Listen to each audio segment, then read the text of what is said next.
Puluhan pegawai lembaga permasyarakatan Lapas kelas 2B Melabuh, Kabupaten Aceh Barat menjalani vaksinasi tahap pertama. Penyuntikan vaksin COVID-19 bertujuan untuk mencegah penularan COVID-19 di lingkungan rumah tahanan.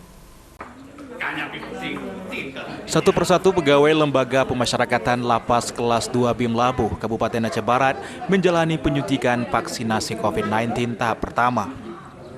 Penyuntikan vaksin tahap pertama ini dilakukan seluruh pejabat struktural dan juga seluruh pegawai tetap maupun petugas keamanan lapas. Pegawai yang juga menerima vaksin COVID-19 terlebih dahulu dicek kesehatannya, seperti screening, cek suhu tubuh, dan cek darah. Pemeriksaan kesehatan ini bertujuan untuk memastikan para pegawai lapas tidak memiliki penyakit bawaan dan penyakit lainnya, sehingga layak divaksinasi.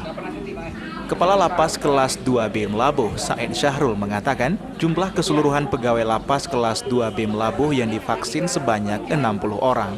Namun dari total 60 orang pegawai Lapas, ada beberapa pegawai yang memiliki riwayat penyakit bawaan sehingga tidak lolos pemeriksaan kesehatan. Pada hari ini semua petugas kita berjumlah 60 orang, tapi yang divaksin sekitar 50-an orang karena ada yang sebagian ada yang melahirkan, ibu-ibu yang melahirkan, juga ada yang masih di rumah sakit. Kemudian pada saat pemeriksaan juga ada yang ada riwayat sakitnya sehingga tidak bisa divaksin. Makanya untuk warga binaan kita programkan pada minggu depan. Dalam pelaksanaan vaksinasi ini harus melalui beberapa tahapan, seperti mendaftar dengan memberikan identitas diri, screening kesehatan, vaksin, hingga tahap terakhir observasi.